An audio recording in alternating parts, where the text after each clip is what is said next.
اما بعد فاعوذ باللہ من الشیطان الرجیم بسم اللہ الرحمن الرحیم الحمد للہ رب العالمین الرحمن الرحیم مالک یوم الدین ایاک نعبد و ایاک نستعین اہدنا الصراط المستقیم صراط الذين أنعمت عليهم غير المغضوب عليهم ولا الضالين آمین۔ ابھی میں نے سورہ فاتحہ کی تلاوت کی اور آپ نے سماعت فرمائی۔ یہ سورہ مبارکہ مصحف کے اعتبار سے تو پہلی سورت ہے ہی، سب کو معلوم ہے، لیکن یہ بھی نوٹ کر لیجئے کہ یہ نزول کے اعتبار سے بھی سب سے پہلی مکمل صورت جو حضور پر نازل ہوئی وہ یہی ہے۔ اس سے قبل متفرق آیات نازل ہوئی، 5 آیتیں سورہ علق کے آغاز میں، کچھ آیتیں سورہ قلم یا سورہ نون کے آغاز میں، کچھ آیتیں سورہ مزمل کی ابتدا کی، کچھ آیتیں سورہ مدثر کے آغاز کی۔ 5ویں وحی تقریباً اس پر اجماع ہے کہ یہ سورۃ الفاتحہ کی ہے اور یہ مکمل سورت ہے جو حضور پر نازل ہوئی۔ سورۃ الفاتحہ کے معنی ہوئے افتتاحی سورت، فتح یفتح کے معنی ہے کھولنا، مفتاح کنجی کو کہتے ہیں، چابی کو۔ تو یہ اوپننگ سورہ آف دی قرآن، قرآن حکیم کی افتتاحی صورت۔ ویسے جیسا کہ میں تعارف قرآن کے ضمن میں عرض کر چکا ہوں، عربوں کا یہ مزاج تھا کہ جس چیز سے انہیں خصوصی محبت ہوتی تھی اس کے بہت سے نام رکھتے تھے۔ اس کے بھی بہت سے نام ہیں۔ سورۃ الفاتحہ سب سے عام ہے، لیکن الکافیہ، الشافیہ، ام القرآن، اساس القرآن، کم سے کم یہ 4 نام تو میں سمجھتا ہوں کہ ہر مسلمان کو مزید معلوم ہونے چاہیے، اور بھی بہت سے نام۔ اس سورہ مبارکہ کی بالاتفاق بالاجماع 7 آیتیں ہیں، اگرچہ ان کی ترتیب میں کچھ اختلاف ہے۔ ایک رائے یہ رائے امام شافعی کی بھی ہے اور بصرہ کے جو قراء تھے ان کی بھی ہے کہ آیت بسم اللہ بھی سورہ فاتحہ میں شامل ہے، اس کا جز ہے، وہ اس کو شامل کر کے پھر 7 آیتیں بناتے ہیں۔ تو آخری جنہیں ہم 2 آیتیں سمجھتے ہیں، صراط الذین انعمت علیہم غیر المغضوب علیہم ولا الضالین، وہ ان کے نزدیک ایک آیت ہے۔ تو گویا کہ نتیجہ یہ نکلا کہ آیتوں کی تعداد 7 ہی رہتی ہے۔ امام ابو حنیفہ رحمۃ اللہ علیہ کا موقف اور کوفے کے جو قراء تھے ان کا بھی موقف یہ ہے کہ آیت بسم اللہ نہ سورہ فاتحہ کا جز ہے نہ کسی اور سورت کا جز ہے، سوائے ایک مقام پر جہاں حضرت سلیمان علیہ السلام کا خط جو ہے نقل ہوا ہے، جنہوں نے ملکہ سما کو لکھا تھا انہ من سلیمان و انہ بسم اللہ الرحمن الرحیم۔ تو قرآن کے متن میں صرف اسی جگہ پر یہ آیت شامل سمجھتے ہیں، باقی یہ صرف علامت کے طور پر کہ یہاں سے ایک نئی صورت شروع ہو رہی ہے درج کی گئی ہے۔ اس سورہ مبارکہ کو الصلاح قرار دیا گیا ایک حدیث میں، اس کا جو اسلوب ہے وہ دعا کا ہے، اور دعا کے ساتھ اس کی جو مناسبت ہے اور پھر اسی کی وجہ سے ہماری نماز کا یہ جزو لا ینفک بنا دیا گیا۔ بلکہ ایک حدیث جو میں آپ کو سناؤں گا اس میں اسی کو نماز قرار دیا گیا، الصلاح یہی ہے۔ ویسے وہ حدیث مبارک موجود ہے، من لم یقرأ بفاتحۃ الکتاب لا صلاۃ لمن لم یقرأ بفاتحۃ الکتاب، جو شخص سورہ فاتحہ کی تلاوت نہیں کرتا اس کی کوئی نماز نہیں۔ اس کے حوالے سے بھی ہمارے ہاں 2 مسلک ہے، ذکر صرف اس لیے کر رہا ہوں کہ آپ کے علم میں ہو، ان میں کوئی بنیادی فرق نہیں ہے۔ کسی بھی ایک رائے کا انسان قائل اور حامل ہو سکتا ہے بغیر اس کے کہ دوسرے کو بالکل غلط قرار دے، بلکہ یہ کہ اس کے لیے بھی گنجائش اپنے ذہن میں اور اپنے دل میں رکھے۔ تو ایک رائے یہ ہے کہ یہ میں کیا عرض کر رہا تھا کہ بھول گیا ہوں۔ کہ بسم اللہ الرحمن الرحیم سورت کا حصہ ہے جی، اور دوسری آیت یہ ہے کہ اس کا حصہ نہیں ہے۔ اسی اعتبار سے یہ کہ یہ سورہ مبارکہ نماز میں پڑھی جانی ضروری ہے۔ لا صلاۃ لمن لم یقرأ بفاتحۃ الکتاب، البتہ یہ اختلاف ہے، یہ بات جو میں ذکر کر رہا تھا جو ذہن سے نکل گئی، کہ آیا مقتدی جو ہے امام کے پیچھے کھڑا ہو کر جب نماز پڑھ رہا ہو تو کیا اس صورت میں بھی اس کے لیے لازم ہے کہ سورہ فاتحہ پڑھے؟ اس میں دو رائے ہو گئی، بلکہ تین۔ ایک رائے انتہائی ہے اور وہ فقہ حنفی کی طرف منسوب ہے کہ اگر آپ امام کے پیچھے مقتدی کی حیثیت سے نماز پڑھ رہے ہیں تو کسی بھی رکعت میں آپ سورہ فاتحہ نہیں پڑھیں گے۔ ایک دوسری بالکل برعکس رائے ہے، وہ امام شافعی رحمۃ اللہ علیہ کی ہے کہ ہر حالت میں چاہے امام جہری رکعت پڑھا رہا ہو جس میں وہ بلند آواز سے سورہ فاتحہ پڑھ رہا ہو، اور چاہے وہ سری رکعت ہو، ہر حالت میں مقتدی کو بھی پڑھنی ہے۔ ایک تیسری رائے بین بین ہے، وہ امام مالک کی ہے رحمۃ اللہ علیہ، کہ جو سری رکعت ہے جس میں کہ امام بھی خاموشی سے پڑھ رہا ہے، مقتدیوں کو بھی پڑھنی چاہیے۔ جو جہری رکعت ہے جس میں کہ امام بلند آواز سے پڑھ رہا ہے، اس میں مقتدیوں کو خاموش رہ کر پوری توجہ جو ہے سننے پر صرف کر دینی چاہیے۔ اذا قرئ القرآن فاستمعوا له وانصتوا، جب قرآن پڑھا جا رہا ہو تو پوری توجہ اس کے پڑھنے پر مرکوز کرو۔ میرے اپنی رائے میں یہ تیسری رائے سب سے زیادہ صائب ہے اور اس میں کسی طرح کی بھی کوئی پیچیدگی پیدا نہیں ہوتی۔ بہرحال اس سورہ مبارکہ کا جو اسلوب ہے میں نے عرض کیا دعائیہ ہے، البتہ قرآن مجید کے علم و حکمت کے اعتبار سے، اس کے فلسفے کے اعتبار سے ایک بات سمجھ لینی چاہیے۔ قرآن کا فلسفہ یہ ہے کہ بنیادی ہدایت ہر انسان کے دل میں موجود ہے، بالقوہ، پوٹینشلی۔ یہ جو قرآن مجید یا اللہ کی کتابیں نازل ہوتی ہیں یہ انہیں ایکٹیویٹ کرتی ہیں، جو اندر کی جو ڈورمنٹ کانشسنس ہے، خوابیدہ شعور جو ہے اسے بیدار کر کے اور پھر یہ کہ اسے اجاگر کرتی ہیں۔ ہر سلیم الفطرت انسان اور سلیم العقل انسان، دو سلامتی یہ شرط ہے، سلیم الفطرت، نیچر پرورٹڈ نہ ہو، فطرت مسخ نہ ہو رہی ہو، عقل سلیم ہو۔ ان دونوں چیزوں کا نتیجہ یہ نکلتا ہے کہ وہ انسان از خود، بغیر کسی وحی کی رہنمائی کے، بغیر کسی نبی کی تعلیم کے سے استفادہ کیے ہوئے از خود بھی کچھ حقائق تک پہنچ جاتا ہے۔ اور وہ حقائق کیا ہے؟ نمبر ایک یہ کہ اس کائنات کا ایک خالق ہے اور وہ ایک ہے، اور وہ تمام صفات کمال سے متصف ہے۔ نمبر دو یہ کہ انسان کی زندگی صرف یہ زندگی نہیں ہے بلکہ ایک اور زندگی ہے کہ جس میں اس زندگی کے اعمال کے نتائج برآمد ہوں گے۔ یہ دو باتیں، اس کی زیادہ وضاحت کے ساتھ جو ہے اس کا تذکرہ آئے گا سورہ لقمان میں، جہاں حضرت لقمان کی شخصیت کا تذکرہ ہے، لیکن یہاں صرف یہ بات سمجھ لیجئے کہ قرآن کا فلسفہ یہ ہے کہ ہر انسان میں، ہر فرد نوع بشر میں جو اپنی ولادت کے وقت مسلم ہوتا ہے، حضور کی حدیث ہے کل مولود یولد علی الفطرہ ابواہ یحودانہ او ینصرانہ او یمجسانہ، ہر بچہ نوع انسانی کا فطرت اسلام پر پیدا ہوتا ہے، وہ فطرت کے اندر وہ ہدایت ودیت ہے۔ اب اگر وہ فطرت بس نہیں ہوئی اور عقل جو ہے وہ صحیح رخ پر کام کر رہی ہے تو ان دو حقائق تک وہ انسان خود پہنچ جائے گا، لیکن ان دونوں حقائق تک پہنچنے کے بعد اب وہ دست بستہ دعا کرے گا کہ اے رب اب مزید ہدایت تو مجھے عطا فرما۔ ایک تو یہ کہ میں کیا کروں کیا نہ کروں، میری عقل اس میں ٹھوکر کھا سکتی ہے، میں کسی اچھی چیز کو بری سمجھ سکتا ہوں، کسی بری کو اچھی سمجھ سکتا ہوں، تو مجھے صحیح راستہ، صحیح راہ ہدایت پر چلا۔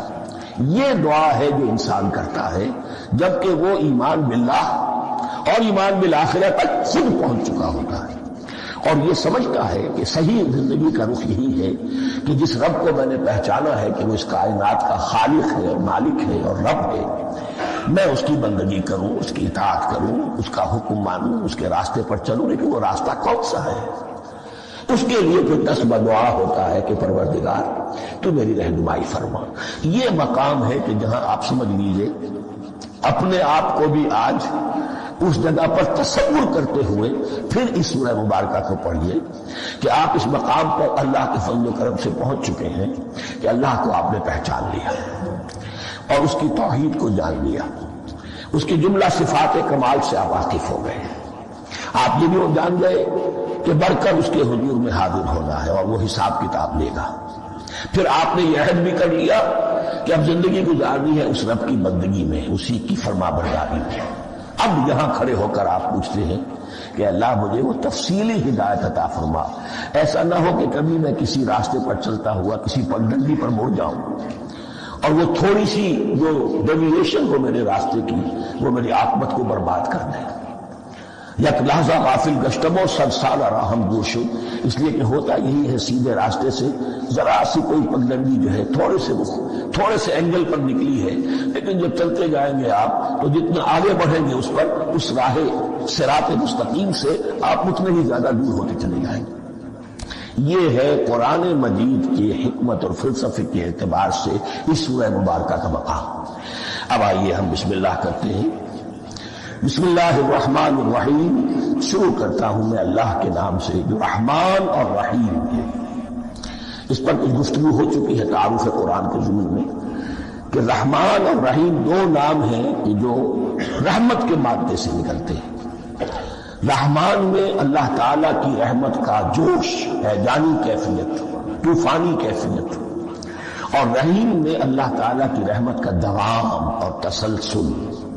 یہ دونوں کیفیات اللہ تھی، عقل سلیم بھی تیری ودیت کردہ تھی، ان دونوں کی روشنی سے ہم یہاں تک تو پہنچ گئے۔ اب ہماری جو ضرورت ہے، احتیاج ہے، وہ کیا ہے؟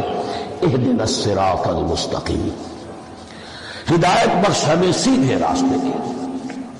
یہاں دو باتیں سمجھ لیجئے، انفرادی سطح پر انسان کے لیے نہ معلوم کتنے مرحلے آتے ہیں ہر روز کہ جس میں وہ ایک چھٹک کر کھڑا ہو جاتا ہے، یہ کروں یا یہ کروں، دو آلٹرنیٹو سامنے آ رہے ہیں، فیصلہ کرنا مشکل ہو رہا ہے، قدم قدم پر ہدایت کی ضرورت ہے۔ اور اجتماعی طور پر نوع انسانی تین بڑے بڑے تمدنی مسائل میں واقعہ یہ ہے کہ تسلیم کر لیا جانا چاہیے کہ عقل انسانی اس کو راستہ نہیں دکھا سکتی۔ عام معاشرتی سطح پر مرد اور عورت کے درمیان حقوق اور اختیارات کا کیا توازن ہو، ناممکن ہے، انسان طے نہیں کر سکتا۔ انسان یا مرد ہے یا عورت ہے۔ عورت سوچے گی اپنے جذبات کا، اپنے خیالات کا لحاظ رکھے گی، مرد کے جذبات و احساسات کا اسے اس کا کوئی تصور ہی ممکن نہیں۔ مرد سوچے گا اسے اپنے احساسات معلوم ہے، لیکن یہ کہ عورت کے احساسات سے وہ نابلد ہے، ان کو محسوس کر ہی نہیں سکتا، لا محالہ وہ اپنے بارے میں وہ جو بھی نظام بنائے گا اس میں وہ اپنی بالادستی رکھے گا۔ وہ تو ایک ہی ہستی ہو سکتی ہے کہ جو دونوں کی خالق ہے، مرد کی بھی عورت کی بھی، اور اس کو دونوں سے محبت ہے، دونوں کا خیر خواہ ہے، دونوں کا رب ہے، دونوں کو پروان چڑھانا چاہتا ہے۔ اسی طرح فن اور معاشرہ یا ریاست، حکومت اور ریاست ہمیشہ یہ چاہتی ہے کہ سارے اختیارات ہمارے ہاتھ میں آ جائیں، ٹوٹلیٹیرین سوسائٹی ہو، بس ہم حکم دیں اور لوگ اس پر چلیں۔ افراد یہ چاہتے نہیں، ہمیں آزادی ہونی چاہیے۔ اب آپ دیکھیے کہ دنیا میں کتنے جھگڑے چلتے ہیں اسی کو، فریڈم فریڈم فریڈم۔ وہ فریڈم واقعتاً اپنی جگہ پر ایک شے ہے، افراد کی آزادی ہونی چاہیے، لیکن افراد کی آزادی اتنی نہ ہو جائے کہ وہ مادر پدر آزاد ہو جائے، کوئی قانون، کوئی قاعدہ، کوئی اخلاقی، کوئی حدود اور قیود جو ہے ان کا پابند نہ رہے۔ تو اب کہاں ہے وہ نقطۂ اعتدال کہ جس میں انسان کی انفرادی آزادی، انفرادی اختیار اور ادھر اجتماعی مصلحتیں جو ہیں ان کو بیلنس کیا جا سکے؟ انسان طے نہیں کر سکتا، صرف اللہ ہی اس کے لیے نظام دے سکتا ہے۔ تیسرا مسئلہ ہے سرمایہ اور محنت، اس میں کیا توازن ہو؟ سرمایہ اور محنت دونوں مل کر کچھ بنا رہے ہیں، کچھ پروڈیوس کر رہے ہیں۔ اب اس میں نفع جو ہوا ہے اس میں سرمایہ کا کتنا حصہ ہونا چاہیے اور لیبر کا کتنا ہونا چاہیے، کون طے کر سکتا؟ اس کے لیے بھی کہ ایسا نہ ہو کہ سرمایہ داری جو ہے آکاش بیل بن کر پورے معاشرے پر چھا جائے اور غریب بیچارہ، مزدور بیچارہ، کاشتکار بیچارہ وہ گویا کہ چکی کے دو پارٹوں میں پس کر رہ جائے، اس کی کوئی حیثیت نہ رہ جائے۔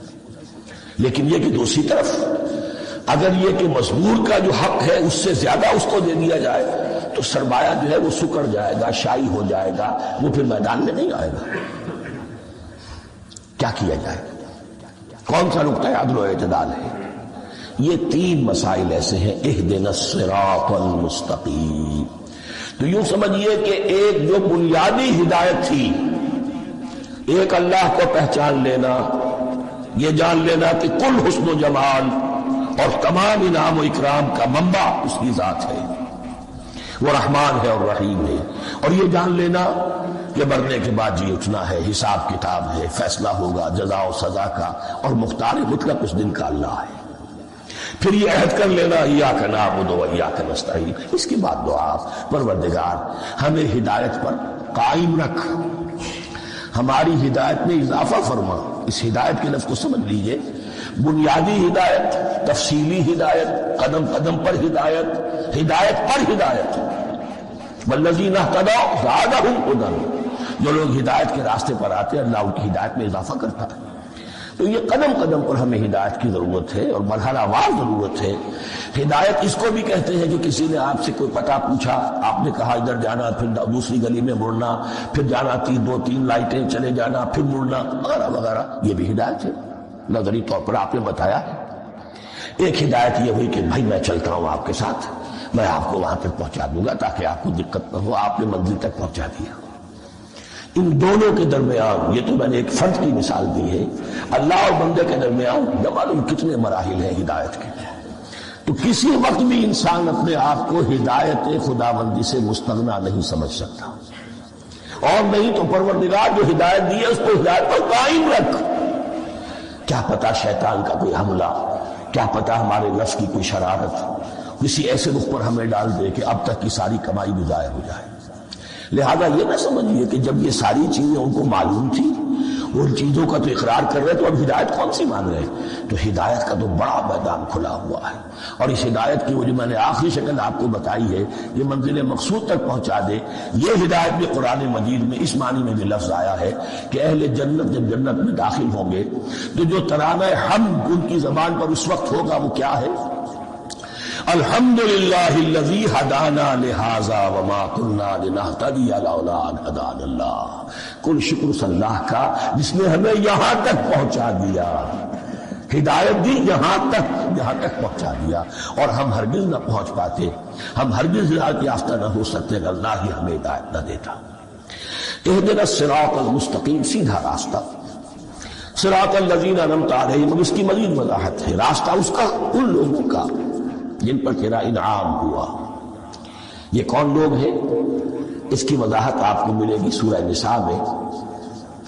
من یطع اللہ والرسول فاولئک مع الذین انعم اللہ علیہم من النبیین والصدیقین والشہداء والصالحین۔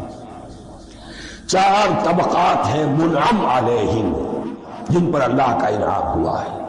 چوٹی پر انبیاء کرام،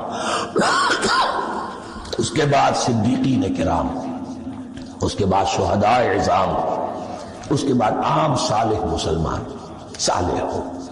یہ بیس لائن ہے۔ اس سے اوپر کا درجہ شہداء کا ہے، اس سے اوپر کا درجہ صدیقین کا ہے، اور پھر کا درجہ انبیاء کا ہے۔ انبیاء میں سے پھر وہ بھی ہوتے ہیں کہ جو اولو العزم میں من الرسل ہیں، لیکن یہ 4 طبقات ہیں، ان کے راستے پر ہمیں چلا۔ غیر المغضوب علیہم ولا الضالین، جو مغضوب علیہم نہیں ہوئے، جن پر تیرا غضب نہیں ہوا، اور غضب ہوتا ہے ان پر کہ جو ہدایت کے واضح ہونے کے بعد ہدایت کو ترک کر دیں، وہ ہے مغضوب علیہم۔ جنہیں ہدایت مل گئی ہو، ہدایت کو پہچان لیا ہو، پھر اپنی شرارت نفس کی وجہ سے، اپنی نفسانیت کی وجہ سے، اپنے تکبر کی وجہ سے، اپنی حسد کی وجہ سے وہ اس حق کو رد کر دیں، اس کو ترک کر دیں، ان پر اللہ کا غضب آتا ہے۔ اور اس میں اس کی بہت بڑی مثال تاریخ کے اعتبار سے یہودی ہے۔ اللہ نے انہیں ہدایت دی، کتابیں عطا کی، تورات، انجیل، زبور، سینکڑوں نبی ان میں مبعوث کیے، 1400 برس تک نبوت کا تار ٹوٹا ہی نہیں، مسلسل۔ ابتدا میں بھی 2 نبی، موسیٰ اور ہارون، اور اختتام پر بھی دو نبی عیسیٰ اور یحییٰ علیہ السلام، اور ان کے مابین کوئی لمحہ نہیں آیا ہے تاریخ بنی اسرائیل میں جبکہ کوئی نہ کوئی نبی موجود نہ ہو، لیکن انہوں نے اپنی شرارت نفس کی وجہ سے ہدایت تورات سے بھی منہ موڑا، اور پھر سب سے بڑی بات یہ کہ ہدایت محمدی سے، ہدایت قرآنی سے بھی صلی اللہ علیہ وسلم منہ موڑا۔ وہ ہے مغضوب علیہ ولا الضالین، اور نہ ہی گمراہ ہوئے۔ یہ لفظ جو آتا ہے عربی زبان میں گمراہ کا بھی ہے اور تلاش حق میں بھٹکنے والے کا بھی ہے۔ ایک وہ شخص ہے جس پر حق ابھی واضح نہیں ہوا، تلاش میں ہے، اس کے لیے بھی ضال کا لفظ آئے گا۔ اسی طرح کوئی شخص کسی کے عشق اور محبت میں ایسا ہو جائے، دیوانہ ہو جائے، اس کو بھی ضال کہتے ہیں، یعنی اس کے اوپر جذبات کا اتنا غلبہ ہو گیا ہے کسی کی محبت اور عشق کی بنا پر۔ تو حضور کے لیے یہ لفظ آیا ہے وَوَجَدَكَ ضَالًّا فَهَدَىٰ، اور یہ تو سورۃ الضحیٰ ہے، اکثر بیشتر لوگوں کو یاد ہوگی۔ تو یہ جو ضال کا لفظ ہے اس میں سمجھ لیجئے ضروری نہیں ہے کہ وہ گمراہ ہو، بلکہ وہ بھی کہ جو ابھی راہ ہدایت کی طلب میں اس کے حصول کے لیے اس کی تلاش میں کوشاں ہیں، اور وہ بھی کہ جو کسی مغالطے کی وجہ سے حق سے منحرف ہو جائے۔ یہ بھی جان لیجئے کہ ایک ہے بدنیت، تکبر، حسد، حق کو جان کر پہچان کر رد کر دینا یا چھوڑ دینا یا ترک کر دینا۔ ایک ہے کسی غلطی میں، کسی جذبات کے اندر آ کر، کسی غلو کے اندر مبتلا ہو کر اور حق سے منحرف ہو جانا۔ اس کی جو سب سے بڑی مثال ہے وہ نصارہ ہے، عیسائی ہے۔ حضرت مسیح کو انہوں نے مانا لیکن غلو کیا۔ یہ لفظ آئے گا آگے، لا تغلوا فی دینکم، اپنے دین میں غلو نہ کرو۔ جیسے ہمارے ہاں بھی بعض لوگ ہیں جو حضور صلی اللہ علیہ وسلم کی تعریف میں، حضور صلی اللہ علیہ وسلم کے ساتھ اپنی محبت کے اظہار میں غلو کر جاتے ہیں۔ یہ انتہا درجے کو ہو گیا تھا حضرت مسیح علیہ السلام کے ماننے والوں میں، اور اس کی بنا پر انہوں نے تثلیث کا عقیدہ ایجاد کر لیا اور حضرت مسیح علیہ السلام کو اللہ کا بیٹا بنا لیا۔ تو اس کی سب سے بڑی مثال ضالین کی اس اعتبار سے کہ ہدایت پانے کے بعد کسی بدنیتی سے نہیں بلکہ کسی اچھے جذبے میں غلو کی وجہ سے رسول سے محبت کرنا تو اچھا جذبہ ہے، لیکن یہ محبت بھی ایک حد میں رہنی چاہیے۔ غلو کرے گی تو ظاہر بات ہے کہ اس کے بعد وہ گمراہی کی طرف لے جائے گی۔ کہ یہ ہے اس سورہ مبارکہ کا ترجمہ، اور اس کے بعد آخر میں آمین کہنا یہ مصنون بھی ہے، کہنا چاہیے۔ البتہ اختلاف یہاں بھی صرف اتنا ہے کہ نماز میں جب آپ امام کے ساتھ ہیں، وہ اگر جہری قرات کر رہا ہے تو آیا اس کے بعد آپ کو بھی بالجہر کہنا ہے آمین یا نہیں کہنا، یہ اختلاف ہے، ان میں کوئی فرق واقع نہیں ہوتا۔ یہ چیز متفق علیہ کہ کہنا ہے آمین، بلکہ یہ آمین تو یہودیوں میں ہے، یہ آمین جو ہے یہ عیسائیوں میں بھی ہے۔ ان کی بھی جو پریئر لارڈس پریئر ہے اس کے بعد آمین، وہ آمین کہتے ہیں، فرق وہ لفظ ایک ہی ہے۔ یہ کہ عبرانی زبان اور عربی زبان، یا تو ہم یہ کہہ سکتے ہیں کہ دونوں بہنیں ہیں، کوئی ایک مشترک زبان تھی ان کی ماں جس کی یہ دو بیٹیاں ہیں، اور یا یہ کہنا پڑے گا کہ عربی زبان کی ماں جو ہے وہ عبرانی زبان ہے۔ بہرحال بڑا قریبی رشتہ عربی کا اور عبرانی کا ہے، اس اعتبار سے وہ آمین۔ اب آپ کو معلوم ہے ہم السلام علیکم وہ کہتے ہیں، وہ سلام کہتے ہیں، فرق کیا ہے؟ وہ تو تلفظ کا فرق ہے۔ اسی طریقے سے اور بہت سے الفاظ ہیں میں بعد میں بتا۔ اب میں اس سورہ مبارکہ کے بارے میں خاص حدیث آپ کو سنانا چاہتا ہوں، اور اسی سے در حقیقت جو امام ابو حنیفہ کا موقف ہے رحمۃ اللہ علیہ، اس کی حقانیت مزید مبرہن ہو جائے گی۔ یعنی کیا کہ آیت بسم اللہ سورہ فاتحہ کا جز نہیں ہے، سورہ فاتحہ الحمدللہ رب العالمین سے شروع ہوتی ہے۔ وہ میں آپ کو بتانا بھول گیا کہ جن کے نزدیک یہ سورت کا جز ہے وہ پھر جہری قرات میں بسم اللہ الرحمن بھی بلند آواز سے کہیں گے، اور جن کے نزدیک سورہ فاتحہ کا جز نہیں ہے وہ نہیں کہیں گے، وہ الحمدللہ رب العالمین سے قرات کریں گے۔ تو کوئی فرق نہیں ہے بنیادی۔ یہ حدیث جو ہے یہ مسلم شریف میں ہے اور حدیث قدسی ہے۔ اس کے راوی حضرت ابو ہریرہ ہے رضی اللہ تعالی عنہ، اور اس حدیث نے اس سورت کے مضامین کا نہایت عمدہ تجزیہ کر دیا ہے۔ حدیث کے الفاظ سن لیجئے، قسمت الصلاۃ بینی و بین عبدی نصفین۔ اللہ تعالیٰ فرما رہے ہیں، حدیث قدسی ہے، میں نے نماز کو، صلاۃ کو اپنے اور اپنے بندے کے درمیان آدھا آدھا تقسیم کر لیا۔ فنصفها لی ونصفها لعبدی، اس کا نصف جو ہے وہ میرے لیے ہے اور نصف جو ہے وہ میرے بندے کے لیے ہے۔ وَلِعَبْدِي مَا سَأَلَ، اور جو میرے بندے نے مانگا میں اسے دوں گا، میرا وعدہ ہے یا میں نے اسے دیا۔ اس کے بعد اس کی تفصیل آتی ہے۔ اذا قال العبد، جب بندہ کہتا ہے الحمدللہ رب العالمین، قال اللہ حمدنی عبدی، جب بندہ کہتا ہے الحمدللہ رب العالمین، اللہ فرماتا ہے میرے بندے نے میری حمد کی۔ وَإِذَا قَالَ الرَّحْمَنُ الرَّحِيمُ قَالَ اللَّهُ اثْنَى عَلَيَّ عَبْدِي، جب بندہ کہتا ہے الرحمن الرحیم، اللہ فرماتا ہے میرے بندے نے میری ثنا کی۔ وَإِذَا قَالَ مَالِكَ يَوْمِ الدِّينِ قَالَ اللَّهُ تَعَالَى مَجَّدَنِي عَبْدِي، میرے بندے نے میری تمجید بیان کی، میری بزرگی بیان کی۔ اب یہ تین آیتیں ہو گئیں، تینوں میں اللہ کی حمد ہے، ثنا ہے، تمجید ہے۔ یہ تین آیتیں خالص اللہ کے لیے ہو گئی۔ اب چوتھی آیت آئی، ایاک نعبد و ایاک نستعین، اس کے بارے میں جب بندہ کہتا ہے اذا قال العبد ایاک نعبد و ایاک نستعین، قال اللہ تعالی ھذا ما بینی و بین عبدی ولعبدی ما سأل، یہ میرے اور میرے بندے کے درمیان ہے۔ یہ تو یوں سمجھیے یہ گرا لگ گئی ہے میرے اور میرے بندے کے مابین۔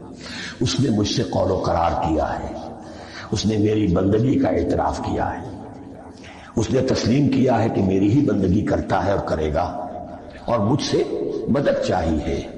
ھذا ما بینی و بین عبدی، یہ معاہدہ ہے، معاہدہ دو فریقوں کے مابین ہوتا ہے، یہ میرے اور میرے بندے کے مابین ہے۔ وَلِعَبْدِي مَا سَأَلَ، اور میں نے اپنے بندے کو دیا جو اس نے مانگا، وہ میری مدد چاہتا ہے، میری مدد اس کے شامل حال رہے گی۔ فَإِذَا قَالَ، اور جب بندہ کہتا ہے اهْدِنَا الصِّرَاطَ الْمُسْتَقِيمَ صِرَاطَ الَّذِينَ أَنْعَمْتَ عَلَيْهِمْ غَيْرِ الْمَغْضُوبِ عَلَيْهِمْ وَلَا الضَّالِّينَ، قَالَ اللَّهُ تَعَالَى هَذَا لِعَبْدِي وَلِعَبْدِي مَا سَأَلَ، یہ تین آیتیں یہ میرے بندے کے لیے ہیں۔ اهدنا الصراط المستقیم، اسی صراط مستقیم کی وضاحت ہے مثبت، صراط الذین انعمت علیہم، اسی صراط مستقیم کی وضاحت ہے منفی انداز میں، غیر المغضوب علیہم ولا الضالین، یہ سب میرے بندے کے لیے ہے اور میں نے اپنے بندے کو دیا جو اس نے مانگا۔ اس کو میں نے ایک مرتبہ یہ ترازو کی شکل میں اس کو لکھوایا تھا۔ دیکھیے یہ ایاک نعبد و ایاک نستعین، یہ ہے وہ ترازی کی وہ ڈنڈی، واو جو ہے ایاک نعبد و ایاک نستعین، واو جو ہے گویا کہ وہ مٹھ ہے جس سے کہ ترازو کو پکڑا جاتا ہے۔ ادھر ایک پلڑا ہے جس کی تین آیتیں ہیں، الحمدللہ رب العالمین الرحمن الرحیم مالک یوم الدین۔ اس کا نتیجہ کیا نکلا؟ ایاک نعبد۔ آپ نے شاید یہ سنا بھی ہو ایک بہت ہی عمدہ قرات کا جو ریکارڈ ہے قاری عبدالباسط عبدالصمد کا، وہ یہیں سے چل کر سورہ فاتحہ کی قرات کر کے ایاک نعبد پر آ کر رکتا ہے۔